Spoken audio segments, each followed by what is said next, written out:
محترم سامعین اور سامعات، اللہ تبارک و تعالی نے اپنے پیارے حبیب محمد صلی اللہ علیہ وسلم کو جو مقام عطا فرمایا، جو مرتبہ اور شان اور عظمت عطا فرمائی، ان میں ایک یہ بھی ہے کہ ان کو اپنی ملاقات کے لیے بلایا۔ موسیٰ علیہ السلام کو اللہ تعالیٰ نے بہت مرتبہ دیا اور اس کا تذکرہ کیا، وَكَلَّمَ اللَّهُ مُوسَىٰ تَكْلِيمًا، اللہ نے ان کے ساتھ کوہ طور پر بات کی۔ اور ہمارے پیارے حبیب علیہ السلام کو وہ مرتبہ دیا کہ ان کو اپنے پاس بلایا اور بلا کر نماز کو بطور تحفہ عطا فرمایا۔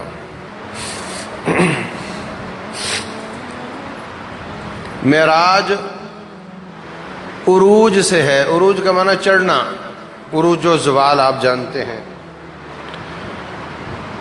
اسراء سیر کرنا، مکہ سے لے کر بیت المقدس تک یہ اسراء ہے، اور بیت المقدس سے سدرۃ المنتہا سے آگے جنت تک یہ معراج ہے۔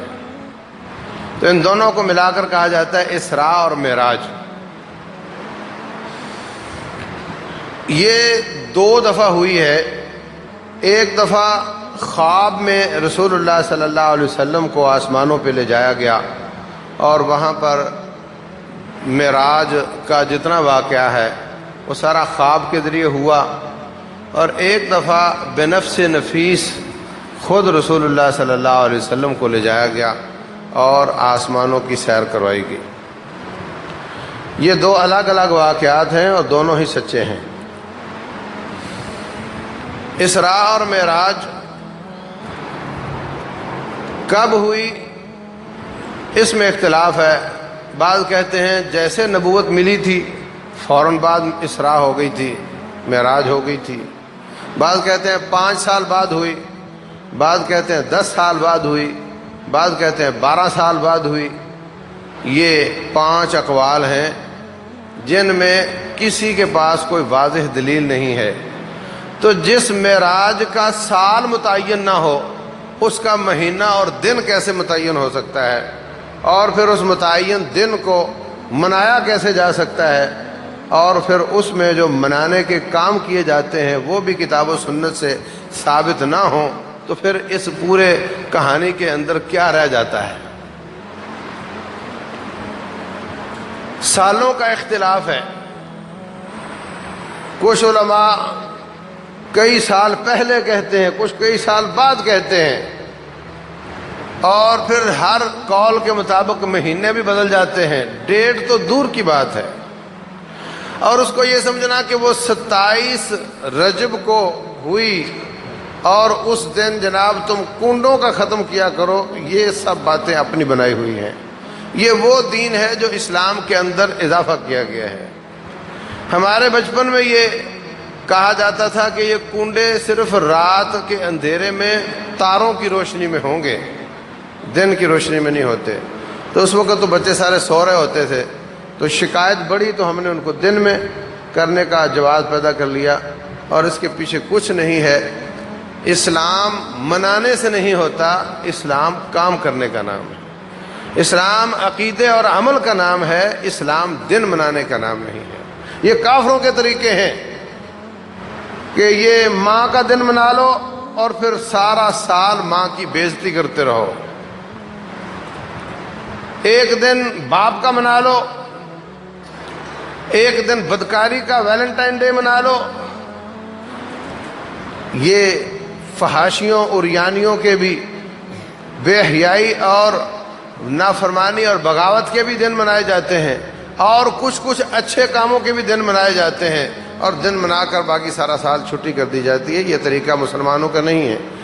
مسلمان اللہ تعالیٰ کا بندہ ہوتا ہے، اور اسلام اس کو 5 دفعہ ایک دن میں حاضر ہونے کا حکم دیتا ہے۔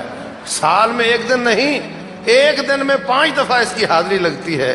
اگر تو مسلمان ہے تو اپنے اسلام کا ثبوت دے کہ تو مسلمان ہے۔ یہ طریقہ کہ ایک دن منا لو پھر چھٹی مارو، اس میں یہ کر لو اور وہ کر لو، اور باقی ساری زندگی آپ کی بے دینی والی زندگی ہو، یہ طریقہ اسلام کا طریقہ نہیں ہے۔ تو باہر صورت یہ مہینہ معراج کا ہے، اس کی کوئی دلیل نہیں، لیکن چونکہ اس میں بدعات کی جاتی ہیں تو ان کو اس موقع پر بیان کر کے لوگوں کو تنبیہ کرنا مقصود ہوتا ہے، اس لیے ہم اس کو بیان کر رہے ہیں۔ معراج عروج سے ہے، عروج کا معنی چڑھنا، تو اسے ثابت ہوا رب ذوالجلال اوپر ہے۔ ہاں، اللہ کو ملنے گئے تھے نا، اور اوپر گئے تھے نا۔ اس روایت میں بخاری شریف، مسلم، باقی کتابوں میں بار بار ثم عرج بی، پھر مجھے اور اوپر چڑھایا گیا، پھر مجھے اور اوپر چڑھایا گیا، آسمان دنیا، پھر دوسرا آسمان، پھر تیسرا آسمان، ساتواں آسمان، پھر اس سے اوپر لے جایا گیا، تو ثابت ہوا اللہ اوپر ہے۔ یہی اہل سنہ والجماعہ کا عقیدہ ہے کہ اللہ اوپر ہے۔ لیکن آج پاک ہند، افغان، بنگلہ دیش، اس علاقے کے 80-90% عوام تو چھوڑو، مولویوں کا عقیدہ یہ ہے کہ اللہ اوپر نہیں ہے۔ رسول اللہ صلی اللہ علیہ وسلم کے پاس ایک صحابی ایک لونڈی لے کر آتے ہیں، کہا اللہ کے رسول علیہ السلام، یہ میری لونڈی میری بکریوں کی رکھوالی کرتی تھی، اس نے سستی کی، بھیڑیا آیا بکری اٹھا کر لے گیا، مجھے غصہ آیا، میں نے اس کو تھپڑ مارا، پھر مجھے ترس آیا، اب میں اس کو آزاد کرنا چاہتا ہوں، لیکن یہ بات یقینی بنانے کے بعد کہ کیا یہ مسلمان ہے یا نہیں ہے، تو آپ ذرا اس کا ایمان چیک کر لیں۔ آپ سے اگر کہا جائے کہ یہ شخص مسلمان ہے، اس کا ایمان چیک کریں، تو آپ کیا چیک کریں گے؟ اس کا کلمہ سنیں گے، اس سے کلمہ معلوم ہے؟ اچھا، اللہ کو مانتے ہو؟ نبی صلی اللہ علیہ وسلم کو مانتے ہو؟ بولے ہاں میں اللہ پر ایمان لاتا ہوں، نبی صلی اللہ علیہ وسلم کے نبی ہونے پر ایمان لاتا ہوں، تقدیر، کتابیں، رسول سارا پوچھ لو اس کو، آپ کہو گے مومن ہے۔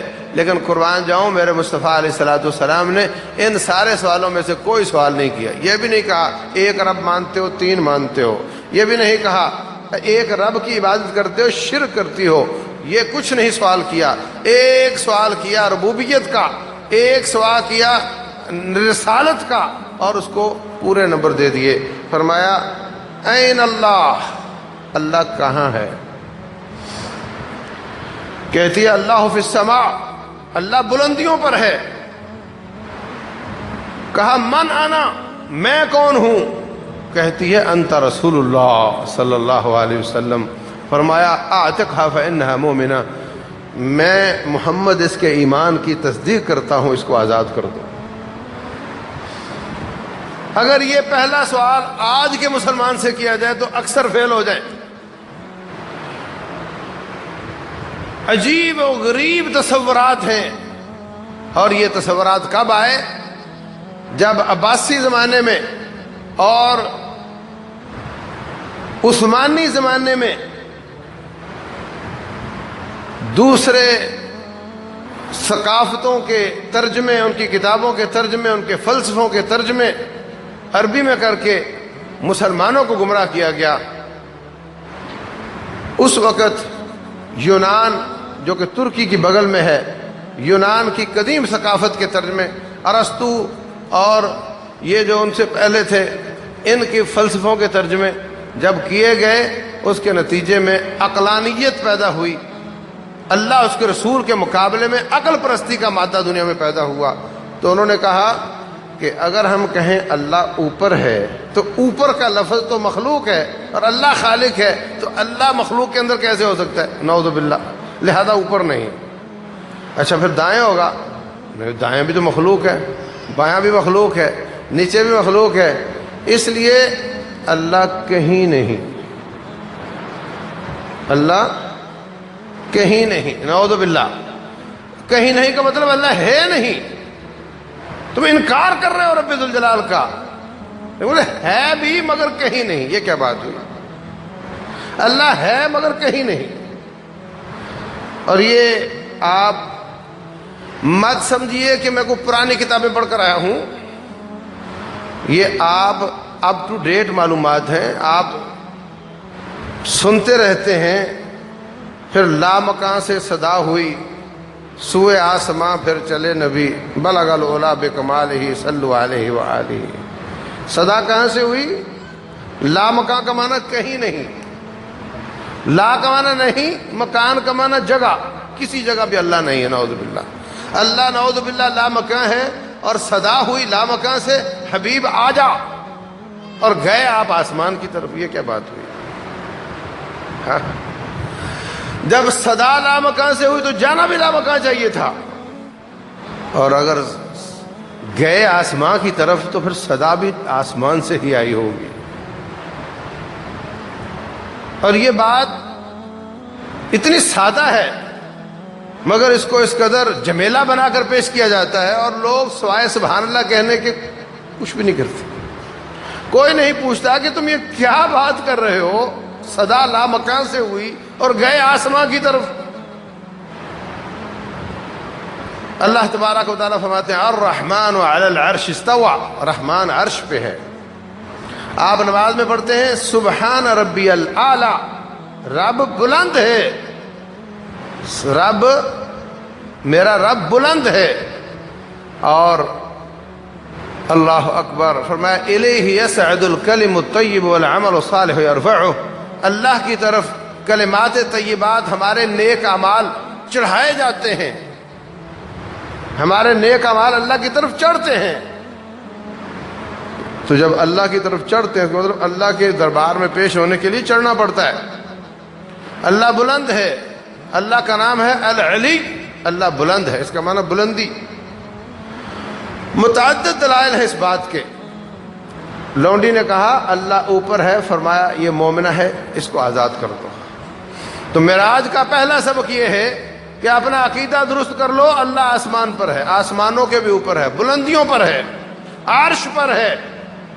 ہاں ایک بات یاد رکھو، فرمایا میں آسمان دنیا پر ہر رات کے آخری تہائی حصے میں نزول کرتا ہوں، مان لو. اور نزول کرتا ہی وہ ہے جو اوپر ہو. کیوں بھائی؟ نزول کون کرتا ہے؟ جو اوپر ہو. جو نیچے ہو وہ چڑھتا ہے، جو اوپر ہو وہ نازل ہوتا ہے. ینزل ربنا فی کل لیلۃ الی السماء الدنیا، ہمارا رب ہر رات کے آخری تہائی حصے میں آسمان دنیا پر نزول کرتا ہے. اور یہ تصور کہ ہر رات کا آخری تہائی حصہ دنیا میں کہیں نہ کہیں ہوتا ہے تو پھر اللہ تعالیٰ نزول کرتا ہے، تو یہ کیسے؟ اور نعوذ باللہ یہ تصور کہ پھر آسمان عرش خالی ہو جاتا ہے، نعوذ باللہ اس طرح کے تصورات چونکہ اللہ تعالیٰ نے ہمیں نہیں بتائے، اس لیے ہمیں ان کی طرف غور نہیں کرنا، بلکہ ہمیں اللہ کے فرامین پر غور کرنا ہے. وہ کہتے ہیں میں عرش پہ، ہم نے مانا وہ عرش پہ. وہ فرماتے ہیں میں نزول کرتا ہوں، وہ لوگ کرتے ہیں. وہ فرماتے ہیں ما من نجوى ثلاثة الا هو رابعهم ولا خمسة الا هو سادسهم، تم تین ہو تو چوتھا اللہ ہوتا ہے، تم پانچ ہو تو چھٹا تمہارے بیچ میں اللہ ہے. مان لو کہ ایسا ہی ہے. کس حساب سے؟ دیکھنے کے حساب سے، نگرانی کے حساب سے، محاسبے کے حساب سے، مدد کے حساب سے، کس کس حساب سے ہمیں نہیں معلوم. اللہ کا قرآن کہتا ہے وہ عرش پہ ہے، مانو وہ عرش پہ ہے. اللہ کا قرآن کہتا ہے وہ میں تمہارے ساتھ ہوں، کس حساب سے وہ جانے، وہ ہمارے ساتھ ہے. اور نبی صلی اللہ علیہ وسلم صحیح بخاری میں فرماتے ہیں اللہ آسمان دنیا پہ نزول کرتا ہے، مان لو کہ وہ نزول کرتا ہے. تینوں تصورات کے دلائل موجود ہیں، ان کو مانو اور اس کی کیفیت کو اللہ کے سپرد کرو. امام مالک رحمہ اللہ مسجد نبوی میں درس دے رہے ہیں. ایک شخص آ کر کہتا ہے این اللہ، اللہ کہاں ہے؟ کہتے ہیں آسمانوں پر. تو کہا کیسے کیسے؟ فرمانے لگے سن، الاستواء معلوم، اللہ کا عرش پہ ہونا یہ قرآن سے ثابت ہے. نمبر 2 والکیف مجہول، کیفیت اللہ اور اس کے رسول نے بیان نہیں کی. نمبر 3 جو اللہ اس کے رسول نے بیان نہ کیا ہو اس کا سوال کرنا بھی جائز نہیں ہوتا. پھر اپنے شاگردوں سے کہتے ہیں اس کو مسجد سے باہر نکال دو، تمہارا دماغ میں کوئی کیڑا اور وائرس ایسا چھوڑ جائے گا کہ آپ کا پریشان کر دے گا، اس کو باہر نکال دو۔ قرآن اور سنت کے دلائل کے بعد پھر کیوں اور کیسے اور اگرچہ اور مگرچہ اور تعویلیں، یہ مسلمان کا طریقہ نہیں ہوتا۔ انما كان قول المؤمنین اذا دعوا الى الله ورسوله ليحكم بينهم ان يقولوا سمعنا واطعنا۔ مومن کی شان یہ ہوتی ہے جب اس کو اللہ اس کے رسول کا فرمان سنایا جاتا ہے وہ کہتا ہے جی میں نے سن لیا اور مان لیا۔ تو رب ذوالجلال اوپر ہے۔ رسول اللہ صلی اللہ علیہ وسلم فرماتے ہیں میں سو رہا تھا، فرشتے آتے ہیں مجھے جگا کر کے لے جاتے ہیں حتیم میں، بیت اللہ کی بغل میں جو چھوٹی دیوار گول ہے اس کو حتیم بولتے ہیں، وہاں لے گئے۔ پھر جبریل امین نے میرا سینہ چاک کیا، دل کو باہر نکالا، زمزم کے ساتھ دھویا، اس میں انسان ہونے کے ناطے جو کمزوری تھی ختم کی اور نور کے ساتھ اس کو بھرا اور دوبارہ اس دل کو اپنی جگہ پہ ٹکا دیا۔ اس کے بعد ایک سواری لائی گئی، اس کو براق بولتے ہیں۔ فرمایا بغل سے چھوٹی، بغل کہتے ہیں کھچر کو، گدھے سے بڑی اور بغل سے کھچر سے تھوڑی چھوٹی وہ سواری تھی، اس پر مجھے بٹھایا گیا۔ اس کا قدم وہاں جاتا تھا جہاں نظر جاتی تھی۔ بیت المقدس جاتے ہوئے راستے میں میں نے حضرت موسیٰ علیہ السلام کو دیکھا، وہ اپنی قبر میں کھڑے ہو کر نماز پڑھ رہے تھے۔ روٹین میں قبر میں کھڑے ہونے کی جگہ ہوتی ہے، قبر میں کھڑے ہو کر نماز پڑھ رہے تھے۔ آگے میں گیا، مکے والوں کا ایک قافلہ شام جا رہا تھا، ان کا اونٹ گم ہو گیا تھا۔ میں نے اوپر سے دیکھا اونٹ کہاں ہے، ان کو بتایا کہ تمہارا اونٹ فلاں جگہ پر ہے۔ آگے بڑھا، بیت المقدس پہنچا۔ بیت المقدس کے دروازے کے پاس جبریل امین نے انگلی کے ساتھ جگہ بنائی پتھر میں، اس کے ساتھ براق کو باندھا گیا۔ اذان ہو گئی، کون نماز پڑھائے، سب انتظار کر رہے ہیں، تمام انبیاء اور رسول وہاں موجود ہیں۔ جبریل امین علیہ السلام نے میرا ہاتھ پکڑا اور مجھے آگے مصلی پہ کھڑا کر دیا۔ میں نے تمام انبیاء اور رسل کو نماز پڑھائی۔ اس کے بعد وہاں سے مجھے چڑھایا گیا آسمان دنیا کی طرف۔ وہاں پر دربان نے پوچھا کون ہو؟ کہا جبریل ہوں۔ آپ کے ساتھ کون ہے؟ کہا میرے ساتھ محمد ہے صلی اللہ علیہ وسلم۔ تو کیا ان کو بلایا ہے؟ ہاں بلایا گیا ہے ان کو۔ اس نے دروازہ کھولا، پھر ہم اوپر گئے تو ہر آسمان پر مختلف روایات میں انبیاء کی ملاقات ہوئی، لیکن کس آسمان پر کس کی ہوئی اس میں روایات میں اختلاف ہے۔ انبیاء کرام کی ملاقات ہوئی، پہلے آسمان پر حضرت آدم علیہ السلام ملے، ان کے دائیں طرف بھی کچھ لوگ تھے، کچھ الٹے ہاتھ پہ کچھ لوگ تھے۔ جب دائیں دیکھتے تھے تو خوش ہوتے تھے، جب الٹے ہاتھ کی طرف دیکھتے تھے پریشان ہوتے تھے، رو دیتے تھے۔ تو کہا اس کی کیا وجہ ہے؟ کہنے لگے سیدھے ہاتھ کی طرف ان کی اولاد وہ ہے جو جنت میں جائے گی، اور الٹے ہاتھ کی طرف وہ ہے جو جہنم میں جائیں گے۔ کہا نیک نبی اور میرے بیٹے میں آپ کا استقبال کرتا ہوں۔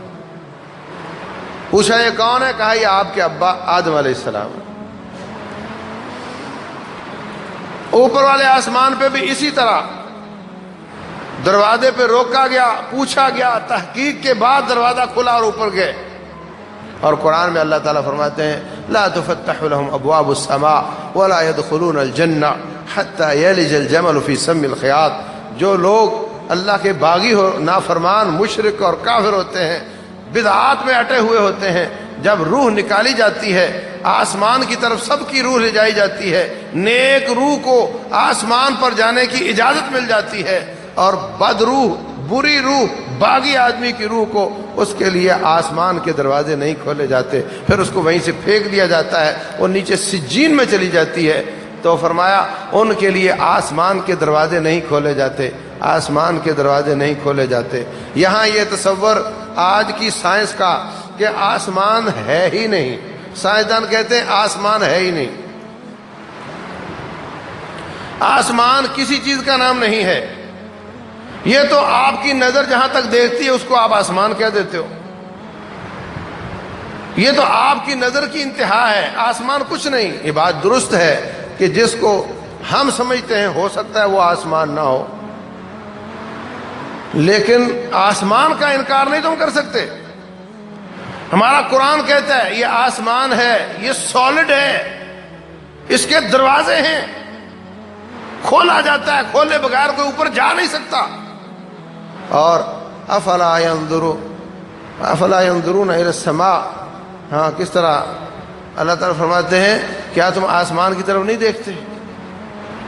کیف خلقت، ہاں افلا ينظرون الى الابل کیف خلقت والى السماء کیف رفعت، تم دیکھتے نہیں اونٹ کو ہم نے کیسے پیدا کیا، آسمان کو نہیں دیکھتے کیسے ہم نے اس کو بلند کیا۔ اور ایک مقام پہ فرمایا بغیر عمد ترونہا، تمہیں اس کا کوئی ستون نظر نہیں آتا۔ تیسرے مقام پر فرمایا ان اللہ یمسک السماء ان تقع علی الارض، ان اللہ یمسک السماوات والارض ان تزولا، اللہ تعالیٰ زمین و آسمان کو پکڑے ہوئے ہے، اگر اللہ ان کو قابو نہ رکھے تو یہ زائل ہو جائے، ختم ہو جائے۔ ایک مقام پر فرمایا یہ آسمان کو ہم نے روکا ہوا ہے، یہ زمین پر نہ گر جائے۔ تو یہ سب قرآن حکیم کے دلائل بتاتے ہیں کہ آسمان ہے اور وہ سالڈ ہے اور بہت مضبوط ہے۔ رسول اللہ صلی اللہ علیہ وسلم فرماتے ہیں آتت السماء وحق لها ان تعط، آسمان چیختا ہے اور آسمان کا حق ہے کہ وہ چیخے، اس لیے کہ اس پر ایک بالشت بھی خالی جگہ نہیں ہے جس پر کوئی نہ کوئی فرشتہ کوئی رکوع میں، کوئی سجدے میں، کوئی قیام میں، کوئی تسبیح میں، کوئی تحلیل میں، کوئی تکبیر میں اللہ تعالیٰ کی تعریفیں بیان کر رہا ہے۔ اتنے اتنے بڑے فرشتے کہ ایک ایک فرشتہ پہاڑوں کو اٹھا کر پھینکنے والا، جبریل امین اتنے بڑے کہ پورے آسمان پر سوائے جبریل کے کوئی اور چیز نظر نہیں آتی تھی۔ اتنے اتنے بڑے فرشتے جس آسمان پر ہوں اور اس پہ ایک بالش بھی خالی جگہ نہ ہو تو وہ کتنا مضبوط آسمان ہوگا، وہ آسمان کتنا مضبوط ہوگا۔ اور یہ سائنسدانوں کا تصور کہ آسمان ہے ہی نہیں۔ فرمایا وَلَقَدْ زَيَّنَّا السَّمَاءَ الدُّنْيَا بِمَصَابِيحَ وَجَعَلْنَاهَا رُجُومًا لِلشَّيَاطِينِ، آسمان دنیا کو ہم نے ستاروں کے ساتھ مزین کیا۔ کہتے ہیں یہ ستارے تو بہت نیچے ہیں، تو آسمان کو اگر ان کے ساتھ مزین کیا ہے تو آسمان تو ہے ہی نہیں۔ اگر آج آپ کو نہیں معلوم تو کل معلوم کر لو گے، ایسا ہی ہوتا ہے۔ تم جھک مار مار کر تحقیقات کر کے پیسہ ضائع کر کے عمریں برباد کر کے جہاں پہنچتے ہو، اللہ تبارک و تعالی ہمیں 1400 سال پہلے وہیں پہنچا چکا ہے۔ وہ سچا ہے، آسمان ہے، 7 آسمان ہیں، 7 سماوات طباقا، زمینیں بھی وَمِنَ الْأَرْضِ مِثْلَهُنَّ، زمینیں بھی 7 ہیں، آسمان بھی 7 ہیں۔ آسمان ایک دوسرے کے اوپر ہیں، جیسا کہ معراج کی روایت میں بھی ہے۔ زمینیں کہاں ہیں اس کا کوئی تصور واضح کتاب و سنت میں نظر نہیں آتا۔ تو دوسرے آسمان پر حضرت یحییٰ اور عیسیٰ علیہ السلام ان کی ملاقات ہوئی، پھر حضرت ادریس علیہ السلام کی ملاقات ہوئی، پھر حضرت موسیٰ علیہ السلام کی ملاقات ہوئی۔ سب نے آپ کو مرحبا کہا، آپ کی نبوت کا اقرار کیا۔ حضرت موسیٰ علیہ السلام دیکھ کر تھوڑے رونے لگ گئے۔ پوچھا کہ آپ کیوں رو دیے؟ کہا آپ میرے بعد میں آئے ہیں اور آپ کی امت میری امت سے زیادہ جنت میں جائے گی۔ کمپٹیشن ہے، مسئولین کا کمپٹیشن ہوتا ہے، کون دعوت زیادہ پھیلاتا ہے، کس کے میگزین زیادہ چلتے ہیں۔ انبیاء کرام کا بھی کمپٹیشن ہے کہ میری محنت زیادہ بارآور ہوئی، میرے امتی زیادہ ہو گئے۔ رسول اللہ صلی اللہ علیہ وسلم فرماتے ہیں ایسے خاندان میں شادی کیا کرو جن کے بچے زیادہ ہوں اور جو عورتیں زیادہ محبت کرنے والی ہوں۔ تزوج الودود الولود فانی مکاثر بکم الامم، اس لیے کہ میں قیامت والے دن تم اپنی امت کی کثرت پر باقی انبیاء کے ساتھ مقابلہ کروں۔ آج کے فرعون ہمارے بچوں کو قتل کر رہے ہیں، عورتوں مردوں کو کھسی کر رہے ہیں ہسپتالوں میں پیسے دے کر، ہاں بانج کر رہے ہیں، اور میڈیا پر ٹرائل چلایا جاتا ہے بچے دو ہی اچھے اور کہیں بچہ ایک ہی اچھا۔ ہندوستان میں ہم دو ہمارے دو، اور چائنا میں بچہ ایک ہی اچھا۔ یہ سب اس زمانے کے جدید فرعون ہیں جو ہماری اولادوں کو برباد کر رہے ہیں۔ فرمایا میں اپنی امت کی کثرت پر مقابلہ کروں گا۔ دعوت کو عام کر کے بھی امت کو بڑھایا جا سکتا ہے، اور زیادہ شادیاں اور ایسے خاندانوں میں شادیاں کہ جہاں اللہ تعالیٰ سے امید ہو کہ بچے زیادہ ہوں، اس کے ساتھ بھی اس امت کو بڑھایا جا سکتا ہے۔ یہ عورت اگر کسی غلط آدمی کے پاس ہوگی تو بچے غلط راستے پہ چلیں گے، یہی کسی نیک کے پاس ہوگی تو بچے نیک راستے پہ چلیں گے۔ فرمایا اس طریقے سے بھی اس امت کو بڑھاؤ، میں قیامت والے دن تمہاری کثرت کے ساتھ مقابلہ کر سکوں۔ آپ الیکشن مہم چلاتے ہو، اپنے اپنے جماعتیں ہیں، عقیدہ میرا یہ ہے، جماعت میری وہ ہے، ہاں جماعت پر بات نہ کرو، دعوت میں ہم آپ کے ساتھ ہیں، جماعت میں ہمارے اپنے اپنے مفاد ہیں۔ کوئی کہتا ہے میں پی ٹی آئی ہوں، کوئی کہتا ہے میں پیپلز پارٹی ہوں، کوئی کہتا ہے میں نون لیگ ہوں، سب کے اس کے لیے محنت کرتے ہو، اس کے ساتھ لوگ زیادہ ہو جائیں اور وہ جیت جائے، مقابلے میں جیت جائے۔ رسول اللہ صلی اللہ علیہ وسلم کا بھی قیامت والے دن مقابلہ ہوگا انبیاء کے ساتھ، اور کون ہے جو یہ چاہتا ہے کہ میرا نبی جیت جائے؟ تو میرے عزیز بھائیوں، یہ طریقہ حضرت موسیٰ علیہ السلام رو دیے کہ یہ جیت جائیں گے، آئے میرے بعد میں ہیں اور یہ جیت جائیں گے، ان کی امت کے زیادہ لوگ جنت میں جائیں گے۔ آگے بڑھے، آخری آسمان پر حضرت ابراہیم علیہ السلام نظر آئے۔ ابراہیم علیہ السلام کہا حضرت موسیٰ علیہ السلام یوں لگے جیسے ابھی نہا کر واپس آئے ہیں، اور حضرت عیسیٰ علیہ السلام کی مشابت عروہ بن مسعود ثقفی رضی اللہ عنہ سے زیادہ تھی، اور ابراہیم علیہ السلام کی مشابت میرے ساتھ زیادہ تھی۔ نبی صلی اللہ علیہ وسلم فرماتے ہیں میرے وہ زیادہ مشابہ تھے۔ اللہ اکبر، ان کے پاس بہت زیادہ بچے تھے۔ کہا یہ وہ ہیں جو بچپن میں فوت ہو گئے، بچپن میں فوت ہونے والے بچے ان کے پاس تھے، انہوں نے بھی آپ کا استقبال کیا۔ اللہ اکبر۔ اس کے بعد رسول اللہ صلی اللہ علیہ وسلم کو اور اوپر لے جایا گیا، وہاں بیت المعمور تھا، جیسے زمین کی ناف بیت اللہ ہے۔ برطانیہ کے مطابق دنیا کے ٹائم کو چینج کیا جاتا ہے، گرینش ٹائم، 5 گھنٹے پیچھے 5 گھنٹے بعد، 2 پیچھے 2 بعد۔ یہ اس لیے ہوا کہ انہوں نے یہ تقسیم کی ہے، ورنہ زمین کی ناف وہ مکہ ہے، بلکہ کعبۃ اللہ کے اندر ایک کیل گاڑا ہوا ہوتا تھا، کیل گاڑا ہوا ہوتا تھا، اور لوگ الٹا لیٹ کر اس کیل کے اوپر اپنی ناف رکھا کرتے تھے اور کہتے تھے میں زمین کے بالکل وسط میں لیٹا ہوا ہوں۔ یہ کعبہ زمین کے بالکل درمیان میں واقع ہے، اور اس کے اوپر آسمان پر بالکل درمیان میں بیت المعمور ہے۔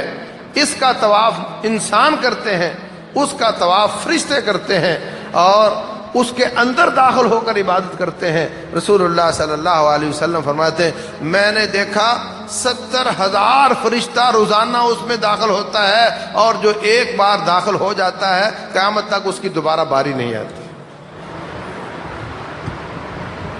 یہاں بھی ایک بات سمجھنے کی ہے. حضرت موسیٰ علیہ السلام قبر میں نماز پڑھتے نظر آئے, وہی آگے گئے تو مقتدی بنتے نظر آئے, وہی اوپر گئے تو استقبال کرتے اور روتے نظر آئے. اور نبی صلی اللہ علیہ وسلم کی سواری بھی بڑی تیز تھی, وہ ان سے پہلے کیسے پہنچ گئے؟ حقیقت یہ ہے کہ یہ برزخ کا معاملہ ہے. وفات سے لے کر قیامت تک کا جو مرحلہ ہے اس کو برزخ کا معاملہ کہتے ہیں. اور یہ ایمان بالغیب کا معاملہ ہے, اس میں عقل نہیں چلتی. ایمان عقل کی نفی ہوتی ہے اور عقل ایمان کی نفی ہوتی ہے. بات سمجھ آئی؟ ایمان لانا ہے. اللہ کو دیکھا آپ نے؟ نبی صلی اللہ علیہ وسلم سے ملاقات ہوئی, ایمان لاتے ہو نا؟ ایمان وہاں ہوتا ہے جہاں عقل جواب دے دیتی ہے. عقل تو نہیں مانتی لیکن ہمارا ایمان ہے کہ ایسا ہے. میرے عزیز بھائیوں, مرنے سے لے کر جی اٹھنے تک کا مرحلہ ایمان بالغیب سے تعلق رکھتا ہے. یہاں عقل نہیں چلتی. قبر میں کھڑے ہونے کی گنجائش نہیں ہوتی. فرماتے میں نے موسیٰ علیہ السلام کو کھڑے ہو کر نماز پڑھتے دیکھا ہے. مرنے کے بعد عبادت کا کوئی موقع نہیں ہوتا. عبادت اس جہان کے لیے ہوتی ہے, مگر ان کو وہاں اور آگے جا کے سارے انبیاء کو جماعت کروائی. حقیقت میں یہ سارے کے سارے سائن ہیں, علامتی چیزیں ہیں, نشانیاں ہیں. لِنُرِيَهُ مِنْ آیاتنا. حقیقت یہ ہے کہ اللہ تبارک و تعالی نے سورہ اسراء, سورہ بنی اسرائیل, اس کے شروع میں آپ کی معراج کا تذکرہ کیا. مکے میں میرے مصطفیٰ علیہ السلام حالت خراب ہے آپ کی, آپ پر حملے کیے جا رہے ہیں, آپ کے ساتھیوں کو قتل کیا جا رہا ہے, ان کو تپتے صحراؤں میں گھسیٹا جا رہا ہے, پریشان حالت ہے. اور ادھر آپ کو معراج کروائی جا رہی ہے اور ادھر آپ کو بیت المقدس لے جایا جا رہا ہے. انبیاء کی امامت آپ سے کروائی جا رہی ہے, آسمان پر لے جایا جا رہا ہے. ایک تو یہ آپ کا مورال اپ کرنے کا طریقہ ہے. کیا فکر نہیں کریں, یہ وقتی باتیں ہیں. یہ جو مکے والے پریشان کر رہے ہیں یہ وقتی باتیں ہیں, آپ نے بہت اونچا جانا ہے. اور دوسری بات یہ تھی کہ جو بنی اسرائیل والے تھے, یہودی عیسائی تھے, اللہ تعالیٰ نے ان کو دو جہانوں پر فضیلت دی تھی. ان کو دونوں جہانوں پر فضیلت دی تھی اس وقت اپنے زمانے میں. اور وہ کہتے تھے نحن ابناء اللہ, ہم اللہ کے بیٹے ہیں, وَأَحِبَّاؤُهُ, ہم اللہ کے محبوب ہیں. تو اللہ تبارک و تعالیٰ نے اشارہ کر دیا کہ اب ہم تمہارے بیت المقدس میں بھی آ رہے ہیں. جیسے اگر کوئی پاکستان کا نمائندہ رشیا کا وزٹ کرے تو کیا اشارہ ہوتا ہے دنیا کو؟ امریکہ کے لیے کیا اشارہ ہے؟ اگر سعودی نائب ولی عہد یا ولی عہد رشیا کا جا کر دورہ کرتا ہے تو کیا اشارہ ہے اس میں؟ امریکہ کو کیا پیغام ہے؟ یہ جو وزٹ ہوتے ہیں یہ اشارے ہوتے ہیں, یہ پیغام ہوتے ہیں. نبی صلی اللہ علیہ وسلم مکہ میں پریشان حال ہیں اور اشارے یہ مل رہے ہیں کہ ابھی بیت المقدس بھی آپ کا ہے اور سارے نبیوں کی امامت بھی آپ کی ہے اور آپ کی مار آسمان پر ہے, اوپر تک آپ جائیں گے, بلندیاں ملیں گی, عروج ملے گا. اور یہ جو کہتے ہیں ہم اللہ کے بیٹے ہیں, اللہ نے ان کو مسند سے فارغ کر دیا.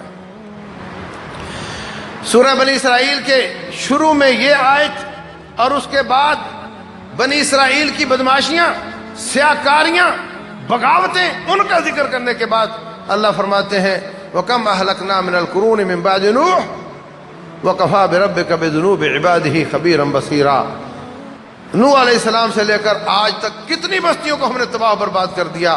یہ بدماشیاں کر رہے ہیں, ان کو بھی برباد کیا جائے گا اور اس کے بعد سب پر اللہ تعالیٰ کا اسلام غالب ہوگا.